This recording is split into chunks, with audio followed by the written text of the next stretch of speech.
नमस्कार, मैं doctor DS Chauhan. आपका इस वीडियो में स्वागत है। हम भारत का भूगोल पढ़ रहे हैं और हिमालय पर्वत के बारे में बात कर रहे हैं। पिछले वीडियो में हमने देखा कि हिमालय कहाँ से कहाँ तक विस्तृत है और उसकी उत्पत्ति कैसे हुई।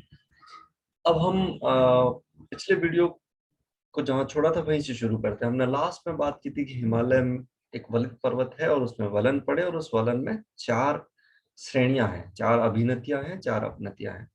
तो वो जो 4 अपनतियां हैं जो ऊपर उठा, वो 4 श्रेणियां हैं और वो किस तरह से बनी है इसके बारे में हमने डिटेल में बात की थी। अब हम यहाँ उसके फिजिकल डिविजन्स की बात करेंगे। हिमालय को वापस कितने भागों में डिवाइड किया जा सकता है, या हम ये भी कह सकते हैं कि हिमालय की प्रमुख श्रेणियां कौन कौन सी हैं।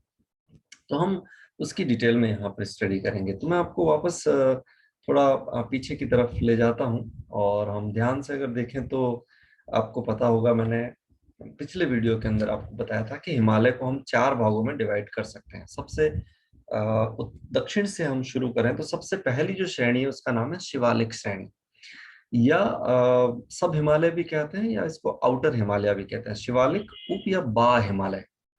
जो शिवालिक शब्द है ये बहुत प्राचीन समय में यहाँ पर एक नदी बहती थी जो शिवालिक नदी के नाम से जानी जाती थी। तो उस नदी के नाम पर ही ये नाम शिवालिक यहाँ पर रखा गया है। दूसरा जो श्रेणी थी हमने कल देखा था lesser Himalaya, middle Himalaya, lower Himalaya, Himachal Himalaya, या हम उसको कहते हैं लघु हिमालय, मध्य हिमालय, निचला हिमालय या हिमाचल हिमालय। ये सारे अलग अलग नाम है, एक ही श्रेणी के अलग अलग नाम है। अलग अलग विद्वान इसको अलग अलग नामों से जानते हैं। तीसरी जो श्रेणी थी उसको हमने देखा था ग्रेटर हिमालय। इसको हायर हिमालय भी कहते हैं, central, inner, man Himalaya, Himadri Himalaya, बर्फीला हिमालय। हिमाद्री और बर्फीले का मतलब ये है कि बर्फ ढका रहता है, क्योंकि ये ज्यादा ऊंची है तो हमेशा इस पर बर्फ ढका रहता है, इसलिए हिमाद्री हिमालय या बर्फीला हिमालय भी कहा जाता है। जैसे हिंदी में इसको महान हिमालय, ऊंचा हिमालय, केंद्रीय हिमालय, आंतरिक हिमालय, मुख्य हिमालय, प्रमुख हिमालय, हिमाद्री हिमालय, बर्फीला हिमालय, ये सब कहा जाता है। तो आपको इन नामों को लेके कुछ ज्यादा सोचने की बात नहीं है। उप हिमालय मतलब छोटा होता है उप हिमालय, बाह सबसे बाहर का है, लघु, मध्य, निचला, क्योंकि छोटा है ये, इससे तो बड़ा है लेकिन इससे छोटा है तो लघु कहते हैं। मध्य बीच में है इसलिए, निचला इसकी तुलना में थोड़ा नीचा है, और हिमाचल वो राज्य के नाम पर रखा गया है। इसकी भी बात करें, महान क्यों कहा, सबसे ऊंचा है। ऊंचे क्यों कहा, क्योंकि सबसे हायर है। केंद्रीय ये थोड़ा अंदर की तरफ सेंटर मानते हैं, सबसे पहला उत्थान भी इसी श्रेणी का हुआ था। आंतरिक की बिल्कुल अंदर की तरफ है, हालांकि कुछ विद्वान आंतरिक हिमालय इसको भी कहते हैं, लेसर हिमालय को भी कहते हैं। हिमाद्री और बर्फीला मैंने कहा। मुख्य हिमालय इसीलिए वो सबसे ऊंचा है। तो ये नाम बहुत रटने वाली बात नहीं है, इनकी विशेषताओं के आधार पर ही ये नाम रखे गए। और चौथा और सबसे अंत है ट्रांस हिमालय, तिब्बत हिमालय। ट्रांस का मतलब पार, उस तरफ वाला। तो तिब्बत हिमालय भी इसको हम कह सकते हैं। तो इस तरह से हमने कल देखा था कि जो वलन पड़े वो 4 वलन है, और उनको चारों को हम श्रेणियां कहते हैं, और ये श्रेणियों को हम इन नामों से जानते हैं। तो इनके मुख्य नाम क्या है, शिवालिक, लघु, महान और ट्रांस। ये मुख्य नाम है, बाकी सारे इनके साइड नाम, उधर नाम और भी है। अब आप देखिए ये श्रेणियां किस तरह से है। कल मैंने आपको ये बताया था कि शिवालिक है, फिर यहाँ पे लघु, फिर महान, और लास्ट में ये सारी मिला करके ट्रांस हिमालय हम इसको कहते हैं। ये इमेज कल हमने समझी थी कि ये चारों इस तरह से ऊपर उठी हुई है। ग्रेटर हिमालय ज्यादा ऊंचा है, लेसर और फिर शिवालिक। और यहाँ अगर आप देखेंगे तो ये शिवालिक है, ये लेसर हिमालय है, ये ग्रेटर हिमालय है, और ये ट्रांस हिमालय है। तो यहाँ तक हमने पिछले वीडियो में समझा था इन सब चीजों को। तो जो ग्रेटर हिमालय है वो कंटिन्यू है, लेकिन लेसर और शिवालिक जगह जगह पर कट जाते हैं। सिंपल सा कारण है, कल भी बताया था आपको, या पिछली क्लास में भी बताया था कि नदियां जो निकलती है ग्रेटर हिमालय से, उसका इरोजन कर देती है जगह जगह पर, इस वजह से वो टूटा टूटा है कहीं कहीं। तो यहाँ से आगे हम बात करते हैं, एक एक रेंज को लेंगे और फिर उसकी डिटेल में बात करते हैं। तो ये शिवालिक सबसे पहले शुरू करते हैं। तो शिवालिक की मुख्य विशेषता क्या है, सबसे पहली बात, ये सबसे दक्षिणी, हिमालय की सबसे दक्षिणी श्रेणी है। शिवालिक का नाम शिवालिक नदी के नाम पे रखा गया है, जो प्राचीन समय में यहाँ पर बहती थी। ये सबसे न्यूएस्ट रेंज है, हिमालय की सबसे बाद में बनने वाली है। इसका सबसे ज्यादा अपर्दन हो, हाईएस्ट इरोजन इसी का हुआ, क्योंकि जो लघु हिमालय से निकलेगी, जो महान हिमालय से, सारी नदियां जो इनसे निकलती इसको इरोजन कर देती है, तो काटती है कहीं ना कहीं। इस वजह से सबसे ज्यादा इरोजन इसका हो गया है। इसकी जो एवरेज हाइट है 1000 मीटर है, यानी कि 1 किलोमीटर हम कह सकते हैं, और सब जगह अलग अलग है, 900 से 1200 मीटर भी हम कह सकते हैं। इसकी चौड़ाई 8 से 50 किलोमीटर हर जगह अलग अलग रहती है। नेपाल में इसको चूरिया हिल्स कहते हैं, चूरिया पहाड़ियां इसको नेपाल में कहते हैं।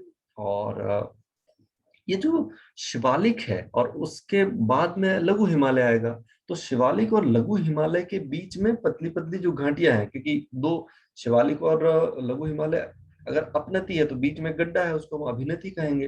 तो वो पतली पतली जो घाटियां हैं उनको मूलतः अगर हम उत्तराखंड की बात करें तो उन घाटियों को दून और द्वार कहा जाता है।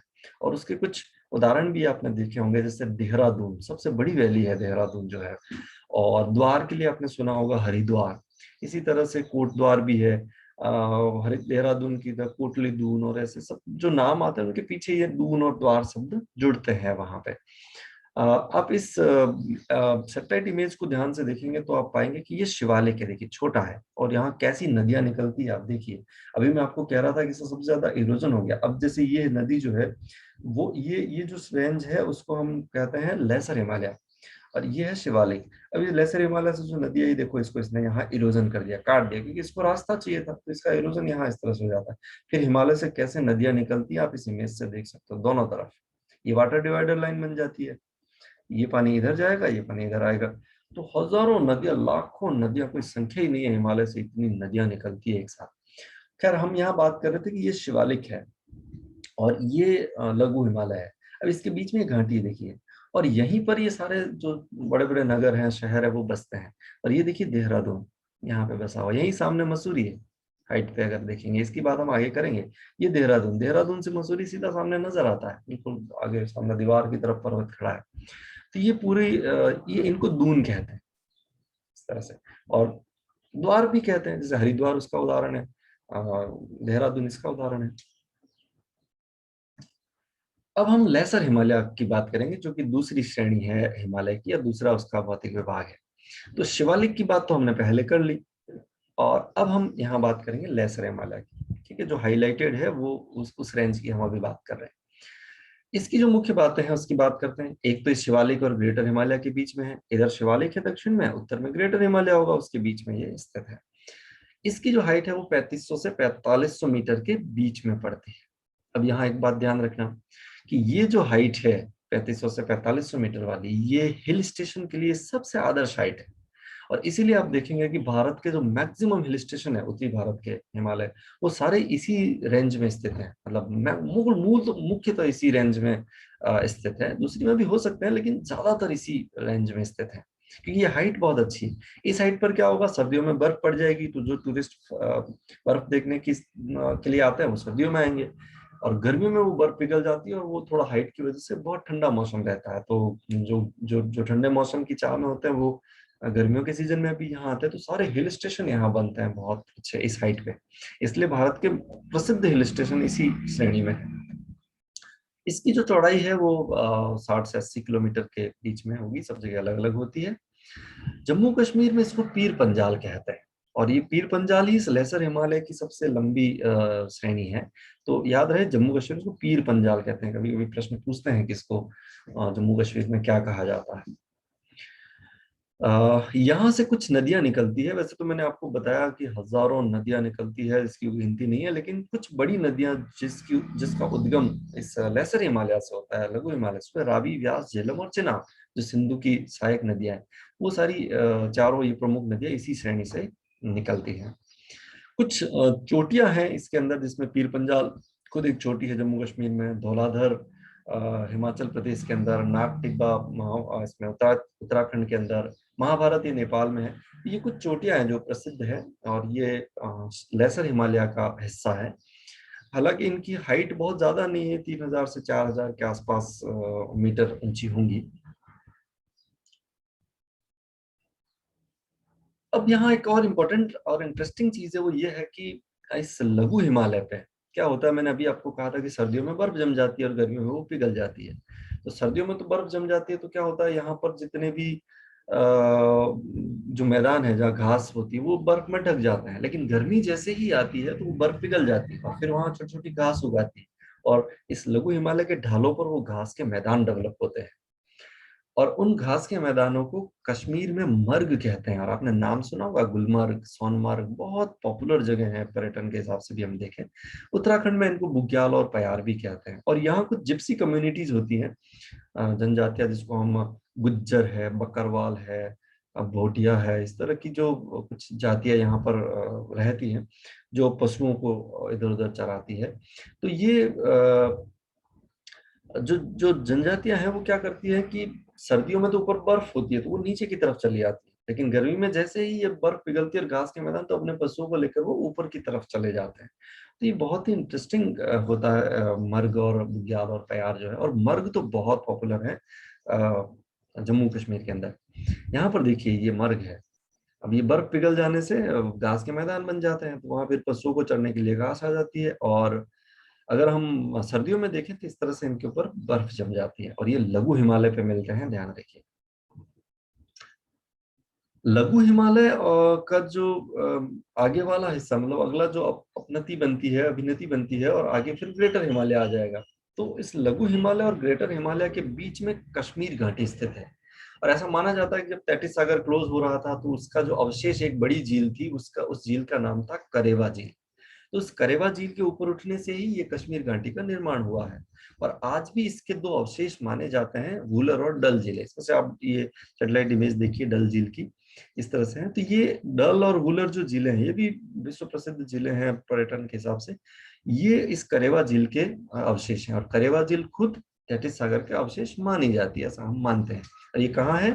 ये जो लेसर हिमालय, उसका जो पीर पंजाल वाला हिस्सा है, उसके और ग्रेटर हिमालय के बीच में। ये देखिए ये डल झील की इमेज है, बहुत सुंदर झील है, बहुत सुंदर। अब आप यहाँ, मैंने कहा था कि लेसर हिमालय में प्रमुख हिल स्टेशन हैं, और कुछ के नाम मैं यहाँ आपको बता देता हूँ। जैसे हिमाचल प्रदेश की बात करेंगे तो इसमें डलहौजी है, धर्मशाला है, मनाली है, शिमला है। ये कितने पॉपुलर हिल स्टेशन है, और भी खूब सारे हैं। मैं कुछ उदाहरण ही आपको बता रहा हूँ। उत्तराखंड में मसूरी, इसको तो पर्वतों की रानी भी कहते हैं, queen of mountain. Ranikhet, Nainital, इसी तरह से ये सब उत्तराखंड में थे तीनों ही। इसके साथ दार्जिलिंग का नाम आपने वेस्ट बंगाल में सुना होगा, यहाँ सिक्किम में भी खूब सारे हैं। इस तरह से आप देखिए जो हिल स्टेशन है उसके लिए लेसर हिमालय बहुत पॉपुलर है। कुछ की इमेज अगर हम देखें तो देखिए मसूरी कैसे उस पर्वत पे बसा हुआ है, बिल्कुल उस रेंज पे। इधर इधर देहरादून है, इधर मसूरी है, जैसा कि मैंने आपको बताया भी था पहले। अगर आप देखेंगे तो कितना सुंदर है, हरियाली और उसके बीच में घर। और ये देखिए कैसे घर है, पर्वत, बिल्कुल ढाल। ये पिक्चर मैंने खुद ने ही क्लिक की है, बहुत सुंदर दिखाई देता है। इसी तरह से अगर हम शिमला को देखें, ये देखो कितना अच्छा शिमला का लोकेशन है, बिल्कुल हिल के ऊपर बसा हुआ है। अब यहाँ पर भी पहले ऐसा फॉरेस्ट ही होगा, लेकिन अब सीमेंट कंक्रीट के जंगल उगा दिए इंसान ने, इकोसिस्टम पूरा तबाह हो गया एक तरह से देखें तो। लेकिन फिर भी क्या करें, हमें कहीं पे रहना तो पड़ेगा ही। तो ये शिमला, अब इसकी भी आप लाइव तस्वीर देखो तो सर्दियों में जब इसके ऊपर बर्फ गिरती है तो इस तरह के दृश्य यहाँ नजर आता है। ये देखिए ये तस्वीर भी मैंने खुद ने क्लिक की, एक सेल्फी है। बहुत सुंदर ऐसे रंग बिरंगे घर, और उसके बीच में पहाड़, बादल टकरा रहे हैं, बहुत सुंदर दिखाई देता है। ये दार्जिलिंग देखो कैसा है। अब यहाँ देखो कितना गहरा है, नीचे से नदियां निकल रही है, ये वी शेप की वैली बनती है सारा। उसके बीच में देखो कैसा इमेज, और इस तरह से वो दिखाई देता है, बहुत सुंदर, अति सुंदर।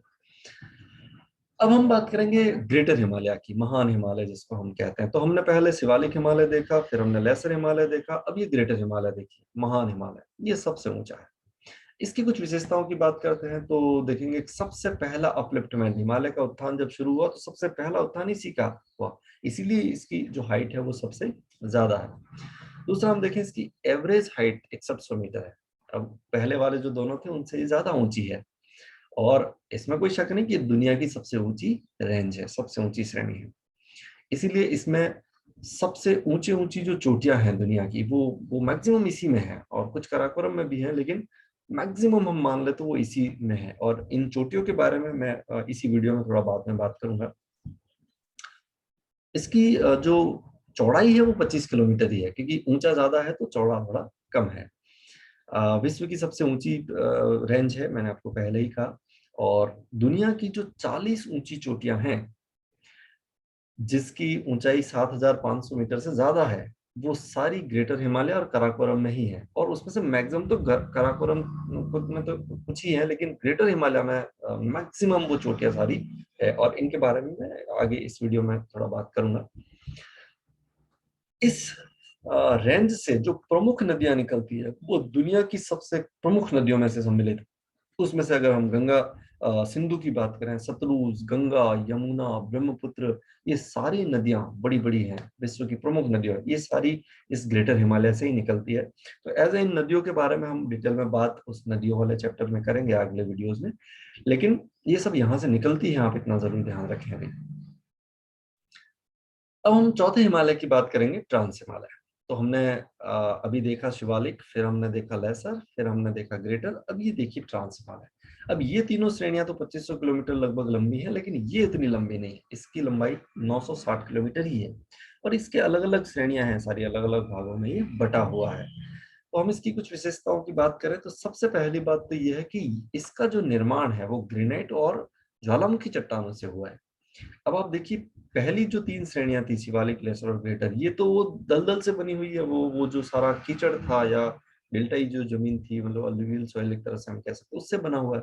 लेकिन इसका फॉर्मेशन अलग है, ये ग्रेनाइट और ज्वालामुखी चट्टान है, इसीलिए विद्वान कहते हैं कि इसका फॉर्मेशन अलग टाइप से हुआ है, इसलिए हिमालय का हिस्सा नहीं है। कुछ विद्वान मानते भी हैं, ये विवाद का विषय है हालांकि। अब यहाँ पर आप देखिए कौन कौन सी रेंज है जो इसको ट्रांस हिमालय में सम्मिलित की जाती है। तो यहाँ देखिए कराकोरम रेंज है, फिर ये लद्दाख, ये आगे तिब्बत में कैलाश पर्वत, और ये पूरा है जास्कर। तो ये सबको मिलाकर के हम ट्रांस हिमालय में सम्मिलित कर लेते हैं। जास्कर को भी लेके एक विवाद है, कुछ लोग इसको ग्रेटर हिमालय में मानते हैं, कुछ लोग उधर मानते हैं, लेकिन ये अलग है। ज्यादातर तथ्य ये कहते हैं कि ट्रांस हिमालय में सम्मिलित की जानी चाहिए। अब यहाँ देखिए, इसकी जो लंबाई है 960 किलोमीटर, और एवरेज हाइट इसकी भी 3100 मीटर ही है, यानी कि लघु हिमालय और ट्रांस हिमालय लगभग समान ऊंचे हैं। कराकोरम जो रेंज है उसको हम कृष्णगिरी भी कहते हैं, ये इसकी लेंथ 1000 किलोमीटर है, और इसकी जो चौड़ाई है वो बीच में लगभग 225 किलोमीटर है, जबकि किनारों पर ही पतली हो जाती है, फिर ये सिकुड़ जाती है। और लंबाई के हिसाब से हम देखें तो ट्रांस हिमालय में सबसे लंबी रेंज यही है, कराकोरम रेंज ही है, जो कि भारत और चीन की सीमा पर है, बिल्कुल ये यहाँ पर इस तरह से देखेंगे आप। इस कराकोरम रेंज को एशिया की बैकबोन कहा जाता है, जो हाई एशिया है, मतलब उच्च एशिया की बैकबोन। जो ऊंचा एशिया है उसकी रीढ़ की हड्डी हम कहते हैं, क्योंकि ये एक तरह का जंक्शन पॉइंट है। हम देखें तो इधर सुलेमान आता है, इधर से हिंदू कुश भी आता है, उधर कुनलुन पर्वत भी है, ये हिमालय भी है। एक तरह से ये जंक्शन पॉइंट है, आगे पे तिब्बत का पठार भी है, इसलिए हम कहते हैं कि रीढ़ की हड्डी सबको जोड़ के रखती है। यहाँ पर एक चोटी है जिसकी मैं आगे और बात करूंगा, K2। के का मतलब कराकोरम, वो कराकोरम में है, और टू का मतलब ये दुनिया की दूसरी सबसे ऊंची चोटी है। तो इसकी जो हाइट है वो 8611 मीटर है, विश्व की दूसरी ऊंची चोटी K2 कराकोरम, दूसरी ऊंची। इसको गॉडविन ऑस्टिन भी कहते हैं, हम आगे और इस पर बात करेंगे। कैलाश पर्वत जो है वो लद्दाख का ही अगला हिस्सा कहलाता है, आगे वाला जो पोर्शन है वो ये लद्दाख, ये लद्दाख, और ये कैलाश पर्वत अभी तिब्बत में है ये। हाँ, एक और बात यहाँ ध्यान रहे, यहाँ पर एक जगह है द्रास, ठीक है, कारगिल डिस्ट्रिक्ट के अंदर। इसको हम गेटवे ऑफ लद्दाख भी कहते हैं, द्रास को। ये दुनिया का दूसरा सबसे ठंडा हैबिटाट रीजन है, मतलब ऐसा दूसरा दुनिया का सबसे ठंडा रीजन है जहाँ पे लोग रहते हैं। ये कोल्ड डेजर्ट कहलाता है, ठंडा मरुस्थल कहलाता है। यहाँ पर 1995, 9 जनवरी 1995 को -60 डिग्री टेम्परेचर रिकॉर्ड किया गया। और इससे कम एक और जगह है रूस में, वर्खोनियांस्क, वो भी एक हैबिटाट मतलब बसा हुआ क्षेत्र है, और उस वो दुनिया का सबसे ठंडा बसा हुआ क्षेत्र है। तो ये दुनिया का दूसरा सबसे ठंडा क्षेत्र है, द्रास कहलाता है। यहाँ पे माइनस में ही रहता है हमेशा टेम्परेचर, एक तरह से हम देखें। इस कराकोरम रेंज के अंदर लद्दाख, जो हमारा केंद्र शासित प्रदेश है, उसके अंदर एक ग्लेशियर है जिसका नाम है सियाचिन ग्लेशियर, बिल्कुल यहाँ पर इस तरफ। इसकी जो लंबाई है वो 70 किलोमीटर के आसपास है।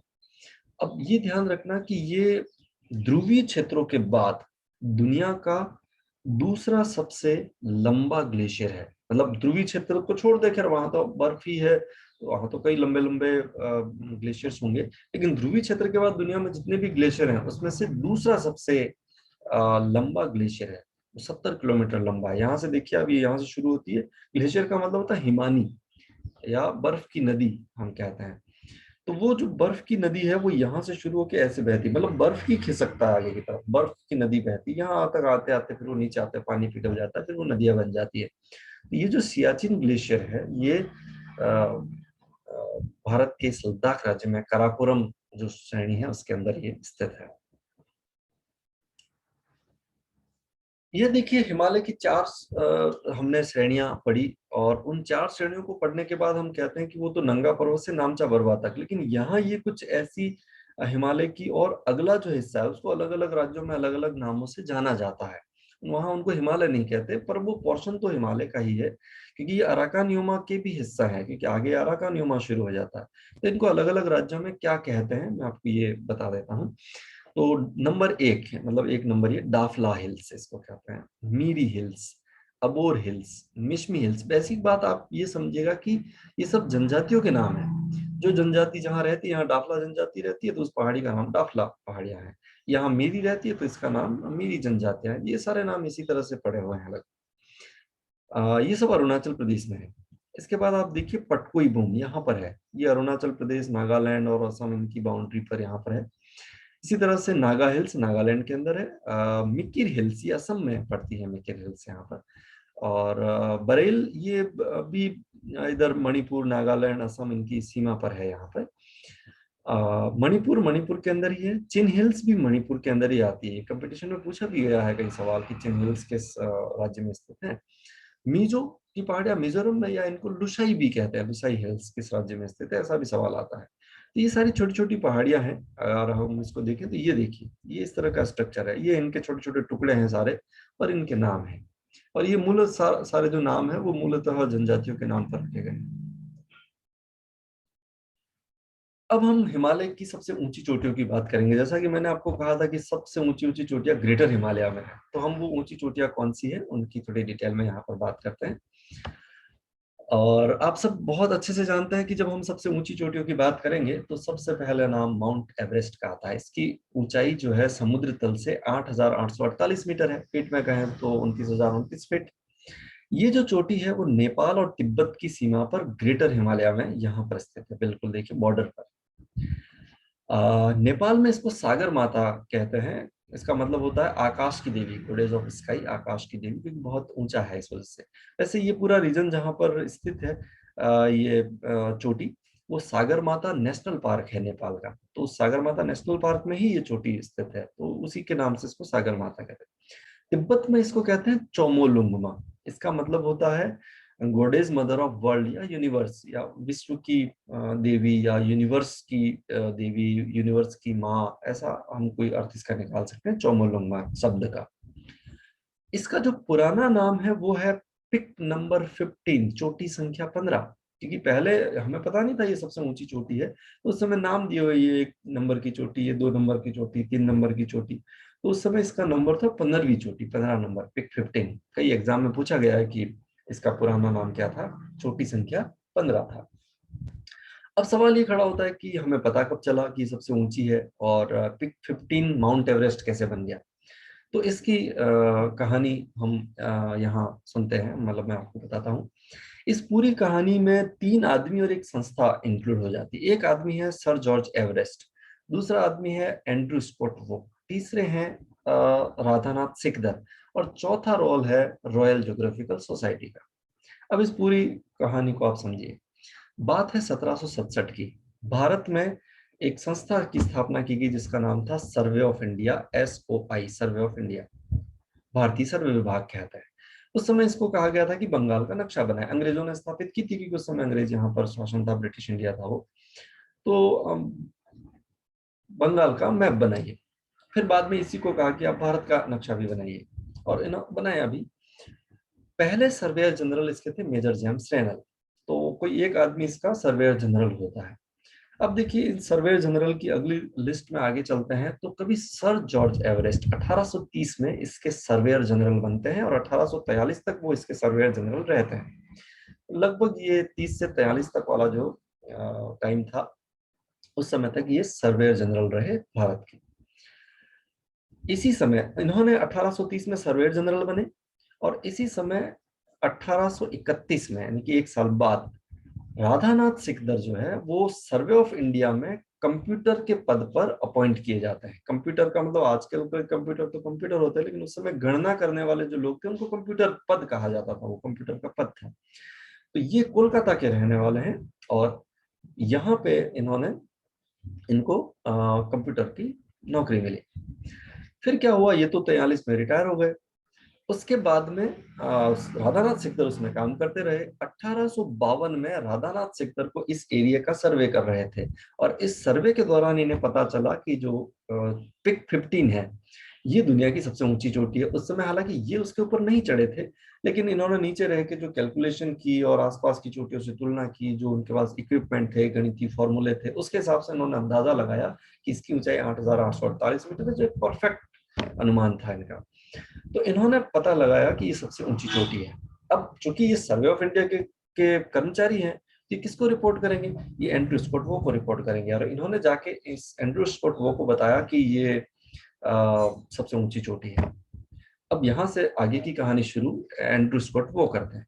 ये क्या 4 साल तक तो उस बात को दबा के रखेंगे कि अचानक घोषणा कर दें कर्मचारी के उसके पे कि ये सबसे ऊंची चोटी है, तो क्या पता गलत भी हो जाती। 4 साल तक उसको एग्जामिन करते रहे और उसके बाद इन्होंने 1856 को, देखिए इनकी कुटिलता देखिए, 1856 को इन्होंने क्या किया, क्योंकि उस समय सर्वेयर जनरल थे भारत के एंड्रयू स्कॉट वो, क्योंकि 43 में सर एवरेस्ट तो रिटायर हो गए, तो ये 43 से 61 तक भारत के सर्वेयर जनरल थे। अब यहाँ एक इंपॉर्टेंट बात यह है कि एंड्रयू स्कॉट वो के गुरु हैं सर जॉर्ज एवरेस्ट, ये इनके शिष्य थे। तो इन्होंने क्या किया, 1856 में बंगाल इसमें इंग्लैंड के अंदर एक सोसाइटी जिसको हम रॉयल ज्योग्राफिकल सोसाइटी कहते हैं, और उस समय भूगोल की सबसे बड़ी संस्था में से एक थी और आज भी एक प्रमुख संस्था मानी जाती है। जो भौगोलिक घटनाएं थी उनके लिए ये एक सबसे बड़ी संस्था यहाँ पर थी। तो ये क्या करते हैं, इस रॉयल ज्योग्राफिकल सोसाइटी को लिखते हैं कि ये दुनिया की सबसे ऊंची चोटी है और इसका नाम माउंट एवरेस्ट कर दिया जाए अपने गुरु के नाम पे। फिर वो भी विचार करते रहे इस बात पे 56 से 1856 से लेके 1865 तक, और 1865 में पिक 15 का नाम बदल करके माउंट एवरेस्ट कर दिया गया इनके नाम पर, 1865। और 1866 में फिर इनकी डेथ भी हो जाती है। तो ये कुटिलता जो है वो यहाँ नजर आती है। इम्पोर्टेंट बात यह है कि mount Everest, sir George Everest ने माउंट एवरेस्ट कभी देखा ही नहीं था, वहां गए ही नहीं थे वो कभी। मतलब ऊपर चढ़ने की बात तो अलग है, कभी गए ही नहीं थे ऊपर, तो राधानाथ सिकदर भी नहीं चढ़े थे, लेकिन इन्होंने इसको देखा था। अब ये इनकी कुटिलता देखिए, इसका नाम माउंट एवरेस्ट कर दिया गया, जबकि नापने का पता लगाने का काम किसने किया था, सिकदर ने किया था। तो अभी वर्तमान में भारत की तरफ से ये मांग उठ रही है कि इसका नाम माउंट सिकदर कर दिया जाए। हालांकि आसान नहीं है, क्योंकि अभी ये चोटी नेपाल और तिब्बत की सीमा पर है, ये यूनेस्को की वर्ल्ड हेरिटेज साइट भी है, तो इतना आसान नहीं है इसका नाम बदल देना। लेकिन फिर भी भारत की तरफ से हम शुरुआत कर सकते हैं कि इसका नाम सिकदर कर दिया जाना चाहिए। अब देखिए आप कि 1852 में पता चलता है कि दुनिया की सबसे ऊंची चोटी ये है। तो इससे पहले किसको मानते थे? इससे पहले हम कंचनजंगा को सबसे ऊंची चोटी मानते थे। ये देखिए इस तरह से ये दिखाई देती है, इसकी पिक्चर है ये सबसे उसका ऊंचा वाला हिस्सा है। अब जब पता चला कि सबसे ऊंची चोटी है तो ऊपर चढ़ने वाले लोग भी इसके ऊपर इंटरेस्ट उनमें जगा। कई लोगों ने प्रयास किए लेकिन सफल नहीं हो पाए। पहला सफल प्रयास हुआ सर एडमंड हिलेरी का। ये 2008 में इनकी डेथ हो गई है। ये एक माउंटेनर था, नेपाली शेरपा, जिसका नाम था तेंजिंग नोर्गे। इन नोर्गे की डेथ 86 में ही हो गई थी, 1986 में। इन दोनों ने 29 मई 1953 को, पता कब चलता है सबसे ऊंची चोटी? 1852। 101 साल के बाद 29 मई 1953 को सुबह 11:30 बजे एडमंड हिलेरी इसके ऊपर कदम रखने वाले पहले व्यक्ति बनते हैं, और उनके साथ में थी तेंजिंग नोर्गे। ये अवतार सिंह चीमा है, ये भारतीय सैनिक सेवा में थे ये, और ये 20 मई 1965 को भारत के पहले व्यक्ति बने जो इसके ऊपर चढ़े। विश्व के 16वें व्यक्ति थे। ये जुनको तबई है, 2016 में इनकी भी डेथ हो गई है। ये पहली वुमन है जो माउंट एवरेस्ट पर चढ़ी, मई 1975 में, जैपनीज थी। ये बछेंद्री पाल है, उत्तरकाशी उत्तराखंड की रहने वाली है। ये पहली महिला जो भारतीय महिला जो इसके ऊपर चढ़ी, मई 1984 में। ये कीमा रीता शेरपा है, नेपाली है। ये 1994 से लेकर 2021 तक 25 बार इसके ऊपर चढ़े हैं। ये वर्ल्ड रिकॉर्ड है। हालांकि कुछ लोग 22-23 बार भी चढ़े हैं, लेकिन और वो सारे शेरपा ही होते हैं जो इतनी बार चढ़ते हैं। तो ये कामी रीता शेरपा 25 बार वर्ल्ड रिकॉर्ड है इनके ऊपर चढ़ने का। क्योंकि ये क्या करते हैं, हर बार जो माउंटेनर ऊपर जाते हैं तो उनको ऊपर चढ़ाने का काम करते हैं, जैसे तेंजिंग नोर्गे ने एडमंड हिलेरी के साथ किया था। तो ये हर बार चढ़ते हैं, तो 25 बार ऊपर चढ़े हैं, बहुत रिकॉर्ड है इनका। ये टॉम वाइटकर हैं, इंग्लैंड के रहने वाले हैं। ये मई 1998 में इसके ऊपर चढ़े थे, और ये पहले विकलांग व्यक्ति है जो इसके ऊपर चढ़े। अच्छा, एक बात ध्यान रखना, जो भी इसके ऊपर चढ़े मई महीने में ही चढ़ते हैं सब, क्योंकि गर्मी रहती है उस समय। बाकी जनवरी फरवरी में, सर्दियों में और बाकी महीनों में संभावना नहीं है, मौसम इतना खराब रहता है कि आप नहीं चढ़ सकते। इसलिए वो मई महीना ही ठीक है इसके लिए। और मई में भी बर्फीली आंधियां चलती है। ये प्रेमलता अग्रवाल है, वेस्ट बंगाल की रहने वाली है। मई 2011 में इन्होंने भी माउंट एवरेस्ट पर चढ़ाई की। और इम्पोर्टेंट बात यह है कि ये भारत की पहली ऐसी महिला है जो 7 महाद्वीपों की 7 ऊंची चोटियों पर चढ़ चुकी है। ये इमेज युचिरा म्यूरो की है, ये जापानी है। और ये सबसे वृद्ध व्यक्ति जो इसके ऊपर, ओल्डेस्ट मैन, ये मई 2013 में इस पर चढ़े थे। उसमें इनकी आयु 80 वर्ष थी। एक 80 साल का आदमी माउंट एवरेस्ट चढ़ जाए, आश्चर्य ही है एक तरह से। ये मालवत पूर्णा है, निजामाबाद तेलंगाना की रहने वाली है। ये मई 2014 में इस पर चढ़ी थी, लेकिन उस समय उनकी एज केवल 13 साल और 11 महीने थी। सबसे कम उम्र की महिला जो इसके ऊपर चढ़ी। ये जॉर्डन रोमेरो है, अमेरिकन है। ये सबसे यंगेस्ट पर्सन जो इसके ऊपर चढ़े, मई 2010 में चढ़े थे। उसमें उनकी आयु 13 वर्ष 10 महीने थी, ये 13 वर्ष 11 महीने थी। थोड़े से छोटे हैं मालवत पूर्णा से। तो ये सारी कहानी माउंट एवरेस्ट की है। माउंट एवरेस्ट पर और खूब सारे लोग चढ़े हैं। आप उनकी इंफॉर्मेशन इकट्ठी कर सकते हैं और अपना नॉलेज और भी बढ़ा सकते हैं। मैं अब चलता हूँ दुनिया की पहली चोटी के बाद दुनिया की दूसरी सबसे ऊंची चोटी के बाद, K2। ये जो K2 है, ये यहाँ पर स्थित है कराकोरम में, बिल्कुल चाइना और भारत की उस सीमा के पास में। और अभी ये पाक अधिकृत कश्मीर में हम इसको लेते हैं। K2 ये एक H गॉडविन ऑस्टिन करके यूनाइटेड किंगडम यानी यूके के थे, अंग्रेज थे बेसिकली। तो इन्होंने इसका सर्वे किया था। तो इस सर्वे के आधार पर इन्होंने अपना नाम इस चोटी को दे दिया, गॉडविन ऑस्टिन। ठीक है, उसको K2 भी कहते हैं, काराकोरम, और दुनिया की दूसरी ऊंची चोटी है। तो K2 भी कहा जाता है, गॉडविन ऑस्टिन भी इसको कहते हैं। काराकोरम रेंज में ये है, इस तरह से दिखाई देती है, और ये इनके नाम पर है, दुनिया की दूसरी ऊंची चोटी। ये दुनिया की तीसरी ऊंची चोटी है, जिसको माउंट एवरेस्ट से पहले दुनिया की सबसे ऊंची चोटी भी माना जाता था। इसकी जो ऊंचाई है वो 8,586 मीटर है, third highest peak of the world. अब यहाँ ध्यान देना कि भारत की सबसे ऊंची चोटी कौन सी है। तो जो लोग ये मानेंगे कि ये पाक अधिकृत कश्मीर भारत का हिस्सा है, उनके हिसाब से तो K2 सबसे ऊंची चोटी है। जो ये मानेंगे कि वो भारत का हिस्सा नहीं है, उनके हिसाब से कंचनजंगा सबसे ऊंची चोटी है। लेकिन अब यहाँ एक बात और आप ध्यान रहे कि ये हिस्सा अधिकृत तौर पर भारत ने आज भी पाकिस्तान को नहीं सौंपा है, तो भारत का हिस्सा मानते हैं हम लोग। तो इसलिए हमारे लिए सबसे ऊंची चोटी वही होगी। अगर आप सवाल को ध्यान से देखिए, अगर उसमें ऑप्शन है K2 का, तो आप उसी को सही करिए। अगर ऑप्शन में K2 है ही नहीं, तो फिर आप कंचनजंगा भी सही कर सकते हैं, क्योंकि कंचनजंगा सिक्किम और नेपाल की सीमा पर यहाँ पर स्थित है, और यहीं पर माउंट एवरेस्ट है। दोनों पास पास ही है दोनों, और इसीलिए इसको सबसे ऊंची माना जाता था माउंट एवरेस्ट से पहले। पर सच ये है कि ये भी तीसरे नंबर पर है विश्व में। इस तरह की दिखा है। कंचन का मतलब ही सोना होता है। सुबह शाम जब सूर्य की किरणें इसके ऊपर पड़ती है तो पीला पीला सा दिखाई देता है कंचनजंगा। चौथी ऊंची चोटी है लॉर्डसे, तिब्बत और नेपाल की सीमा पर है। आप इसकी हाइट देख सकते हैं, और इस तरह से ये दिखाई देती है। और पांचवी है मकालू, 8,481 मीटर है। ये भी नेपाल और तिब्बत के बॉर्डर पर है। अब मैं ये दुनिया की जो 5 ऊंची चोटियां, ये इस तरह से दिखाई देती है। दुनिया की जो 5 ऊंची चोटियां हैं, उनको मैं आपको इस नक्शे पर एक साथ बताता हूँ। सबसे पहले आप देखिए माउंट एवरेस्ट, दूसरी आप देखिए K2, तीसरी देखिए कंचनजंगा, चौथी लोटसे, और पांचवी मकालू। अब ये देखो दुनिया की 5 ऊंची चोटियां कहाँ पर स्थित है। उसमें से 4 तो ये तिब्बत और नेपाल की सीमा पर ही है, बिल्कुल यहाँ आसपास, और उसमें से कंचनजंगा सिक्किम और नेपाल की सीमा पर है, और ये केटू ये चाइना और भारत की सीमा के पास में स्थित यहाँ पर।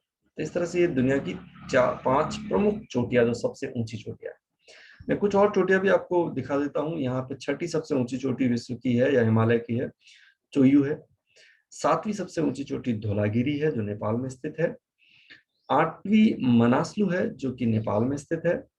9वीं नौगा पर्वत, जिसकी हमने पहले भी बात की थी, ये पाक अधिकृत कश्मीर में है, 8,126 मीटर इसकी हाइट है। और 10वीं सबसे ऊंची चोटी अन्नपूर्णा।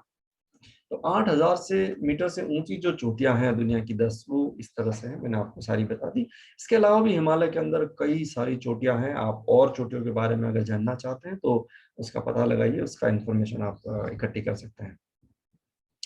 अब हम बात करेंगे हिमालय के प्रमुख दर्रों की।